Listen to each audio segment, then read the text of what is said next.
Kucoin trading bot tutorial, make money with trading bots. Now before you get started with the real trading stuff on Kucoin, you can actually do a bot trading, or you can also allow bots to do the trading for you automatically so that you don't have to do it yourself. In order to make this possible, you want to open up the Kucoin application, and obviously you also want to make sure that you're signed into your respective accounts. And once you sign into your account, you want to make sure to go ahead and then basically give it the address that it wants.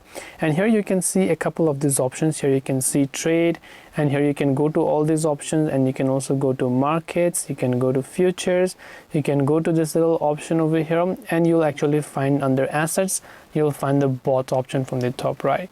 Tap on the bot option, and here you'll be able to do a bot trading. Now you can start with spot futures, or spot Martingale, or smart Rebalance, or infinity grade, or whichever one is comfortable for you. Let's say you want to do some spot bot trading. You can tap on the create option. You will create a suitable market. And this is just for testing out how you want to actually play it out. And once you're actually familiar with all of this stuff, then you can actually start beginning with the real trading. So this is what the bot trading is all about. Hope this video was very helpful. If you have got any more questions, queries, or doubts, feel free to also leave them down in the comment section below. Thank you for watching till the very end of this tutorial, and see you soon in the next video.